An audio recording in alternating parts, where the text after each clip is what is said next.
CBSE class 10 board exam का result तो आ गया, लेकिन अगर आप सीबीएसई की ऑफिशियल वेबसाइट से जब अपना रिजल्ट डाउनलोड करोगे, अपना मार्कशीट डाउनलोड करोगे आप, तो आपकी मार्कशीट कुछ ऐसे दिखेगी।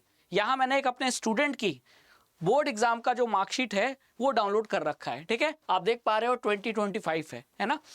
अब यहाँ मार्कशीट के नीचे बहुत सारे ऐसे टर्म्स हैं जिसका मतलब नहीं समझ में आ रहा है, और अगर आपके मार्कशीट में ये टर्म लिखा है जैसे कि RL, जैसे कि NE, RW, ABST, तो सर इसका मतलब क्या है, आप समझा दीजिए। तो इस वीडियो में राघवेंद्र सर यही समझाने वाले हैं कि मार्कशीट के नीचे ये जो टर्म्स हैं, है ना, जो आपके यहाँ रिजल्ट के पास लिखा हो सकता है, तो फिर इसका मतलब क्या है ना।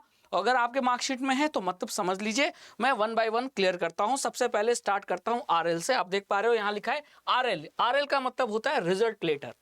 रिजल्ट लेटर का मतलब, इसका मतलब आपका बोर्ड एग्जाम का रिजल्ट डिक्लेयर ही नहीं हुआ, अभी भी वेरिफिकेशन हो रहा है, प्रोसेसिंग में है, और आपका जो बोर्ड एग्जाम का रिजल्ट है वो कुछ दिन बाद आएगा। अभी जैसे लाखों बच्चों का बोर्ड एग्जाम का रिजल्ट आया, वैसे आपका डिक्लेयर नहीं हुआ है, आपको कुछ दिन बाद पता चलेगा, ठीक है। तो ये मतलब होता है RL का। फिर यहां नेक्स्ट टर्म आप देख रहे हो लिखा है नॉट एलिजिबल। नॉट एलिजिबल का मतलब यह है कि जैसे आपने इंप्रूवमेंट एग्जाम के लिए अप्लाई किया, तो इंप्रूवमेंट एग्जाम के लिए अगर आप अप्लाई करते हैं तो एक ही बार अप्लाई कर सकते हैं, दोबारा अप्लाई नहीं कर सकते। तो अगर आप ये कोशिश कर रहे हो कि मैं दोबारा भी अप्लाई कर दूं, तो वहां लिख कर आएगा नॉट एलिजिबल, ठीक है, क्लियर। चलिए अब आता है नेक्स्ट RW, यानी रिजल्ट विथ हेल्ड। आपका रिजल्ट रोक दिया गया है। क्यों रोक दिया गया है? होता क्या है बच्चों, स्कूल वालों से कभी कभी गलती हो जाती है। हम जब अपने स्कूल में पढ़ते हैं तो स्कूल हमारा डाटा सीबीएसई पे सबमिट करता है, जिसको कहते हैं LOC, लिस्ट ऑफ कैंडिडेट्स। उसमें हमारा नाम, father's name, mother's name, date of birth, ये सारी डिटेल्स हमारी स्कूल की तरफ से किसको सबमिट की जाती है, सीबीएसई को सबमिट की जाती है। यहां तक कि हमारा प्रैक्टिकल का मार्क्स भी स्कूल सबमिट करता है सीबीएसई की वेबसाइट पे। अब आप जरा सोचो, एक केस बता रहा हूं कि आपका प्रैक्टिकल का मार्क्स सब्जेक्ट का स्कूल वाले अपलोड करना भूल गए, है ना, तो उस केस में क्या आपका रिजल्ट आ सकता है? नहीं आ सकता। क्यों? क्योंकि जो आपका मार्क्स बनेगा, जो आपका परसेंटेज बनेगा, वो थ्योरी प्लस प्रैक्टिकल दोनों के मार्क्स ऐड करने के बाद तब आपका मार्क्स अचीव होगा। लेकिन आपके प्रैक्टिकल का मार्क्स स्कूल वालों ने अपलोड ही नहीं किया सीबीएसई के पास, और ऐसी सिचुएशन में आपका रिजल्ट रोक दिया जाएगा जब तक स्कूल वाले आपका प्रैक्टिकल मार्क्स नहीं देते सीबीएसई को। सीबीएसई आपका ऑनलाइन मतलब वेरिफिकेशन करके आपका रिजल्ट प्रोसेस करके आपको नहीं बताती, तब तक के लिए आपके सर्टिफिकेट पे क्या लिख कर आएगा, आपके मार्कशीट पे लिख कर आएगा रिजल्ट विथ हेल्ड, यानी रोक लिया गया है। लेकिन जैसे ही सारा डाटा मिलेगा आपका रिजल्ट दे दिया जाएगा, ठीक है। नेक्स्ट आता है ABST, यानी एब्सेंट। आप बोर्ड एग्जाम देने ही नहीं गए, बोर्ड एग्जाम छोड़ दिया आपने। हो सकता है भाई किसी का एक्सीडेंट हो गया उसी दिन, है ना, और उसको पहुंचा दिया गया हॉस्पिटल, उसका बोर्ड एग्जाम छूट गया, हो सकता है ना। इवन 1% भी अगर माने तो पॉसिबिलिटी तो है। तो उस केस में आपके मार्कशीट पर लिख कर आएगा ABST, यानी आप बोर्ड एग्जाम देने गए ही नहीं। नेक्स्ट लिख कर आ सकता है आपके मार्कशीट पर, वो है COMP, यानी कि कंपार्टमेंट। अब कंपार्टमेंट किसे देना होता है? तो मिनिमम 5 सब्जेक्ट्स होते हैं, 5 से ज्यादा सब्जेक्ट में आप बोर्ड एग्जाम दे सकते हैं, लेकिन मिनिमम 5 सब्जेक्ट तो कंपलसरी है। अब कंपार्टमेंट किसको देना होता है? 5 में से या तो किसी एक सब्जेक्ट में वो 33% से कम मार्क्स लाया है, यानी फेल है, या मैक्सिमम 2 सब्जेक्ट में वो फेल है, तो उसे कंपार्टमेंट देना होता है। अगर आप 5 में से 2 से ज्यादा सब्जेक्ट में फेल हो, यानी 3 सब्जेक्ट में फेल हो, या 4 में, या 5 में फेल हो गए, तो आपका कंपार्टमेंट नहीं, आपको अगले साल फिर से बोर्ड एग्जाम देना पड़ेगा। जी हाँ, कंपार्टमेंट में तो होता है कि 5 में से या तो 2 नहीं तो 1 सब्जेक्ट में फेल हैं, और कंपार्टमेंट का एग्जाम देके उसी साल हम बोर्ड एग्जाम पास कर सकते हैं। लेकिन अगर 2 से ज्यादा सब्जेक्ट में फेल हो गए तो फिर अगले साल फिर बोर्ड एग्जाम देना होगा, उसी साल पास नहीं कहलाओगे। तो उन बच्चों के लिए है COMP, यानी कंपार्टमेंट। फिर आता है UFM। UFM का मतलब अनफेयर मींस, यानी आप बोर्ड एग्जाम में चीटिंग करते हुए पकड़ा गए, बोर्ड एग्जाम में जो आइटम्स बैन थे, है ना, जैसे स्मार्ट वॉच, कैलकुलेटर, ये आप लेकर गए और बाद में पकड़े गए, तो आपका ये इंसिडेंट, चीटिंग वाला इंसिडेंट रिपोर्ट, एक रिजल्ट कमिटी होता है उसको दिया जाता है कि ये बच्चा चीटिंग करते हुए पकड़ा है।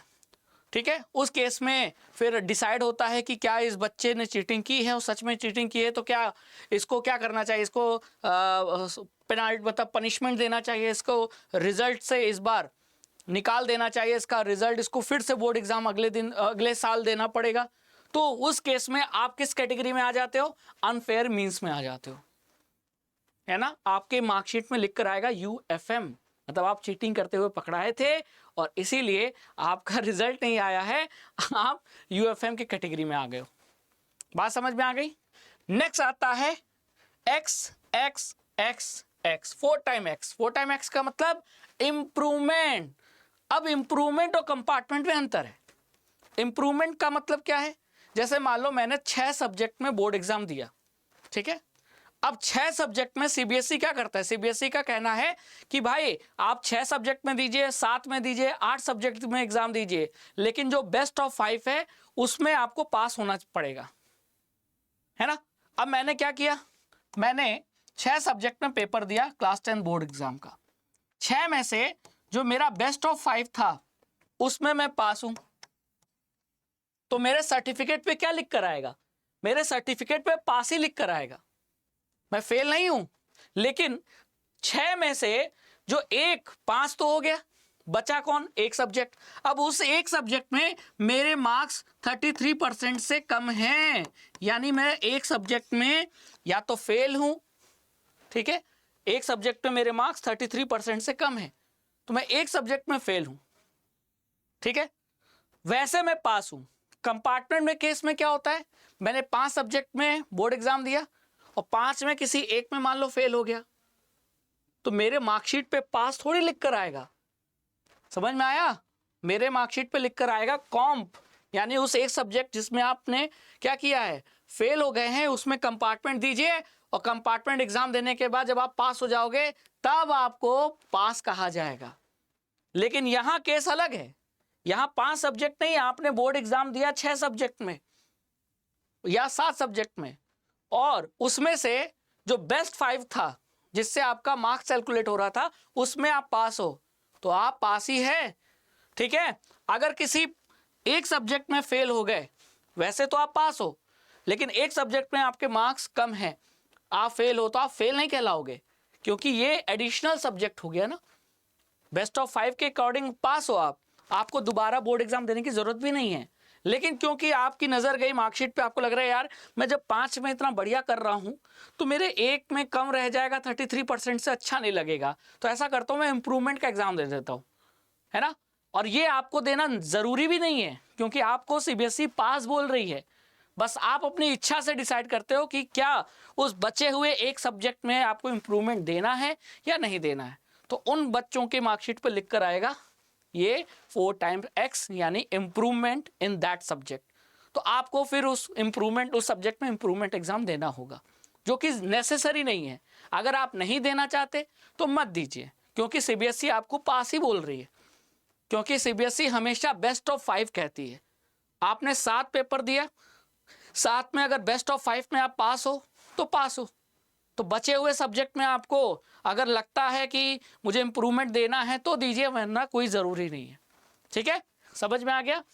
और लास्ट के 2 हैं SJD, यानी सब जुडिस। सब जुडिस मतलब कि आपका मामला जो बोर्ड एग्जाम के रिजल्ट से लेकर आपने केस कर दिया है ना, और आपका जो मामला है बोर्ड एग्जाम के रिजल्ट का वो कोर्ट में पेंडिंग है, उसका जुडिशियल रिव्यू चल रहा है, उस पर केस चल रहा है, सुनवाई हो रही है, मामला अभी कोर्ट में है, कोर्ट फैसला करेगी तब हमारा रिजल्ट आएगा। तो उस केस में आपका मार्कशीट पर क्या लिख कर आएगा, SJD, यानी सब जुडिस, ठीक है।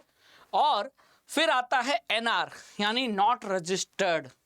आपका डाटा हो सकता है कि आप किसी जैसे आपने अप्लाई किया, आपका जो डाटा है उससे आपका डाटा किसको भेजा जाता है, स्कूल वाले आपका डाटा भेजते हैं किसको, CBSE को, ठीक है। अब CBSE के जो एग्ज़ाम क्राइटेरिया है उसमें आप फिट नहीं बैठ रहे, या आपका रजिस्ट्रेशन ही नहीं हुआ, LOC में डाटा आपका फिल ही नहीं हुआ, तो ऐसे केस में आपके मार्कशीट पर लिखकर आएगा NR यानी नॉट रजिस्टर्ड। क्लियर? तो आई थिंक इस वीडियो से आपके ये सारे छोटे छोटे टर्म्स जो मार्कशीट के नीचे लिखे आ रहे हैं उनका जो डाउट है वो क्लियर हो गया है। ठीक है, और आप कमेंट सेक्शन में ज़रूर बताइए। अगर आपको इन टर्म्स से रिलेटेड कोई और डाउट है कमेंट सेक्शन में पूछिए, मैं ज़रूर क्लियर करूँगा। Thank you so much.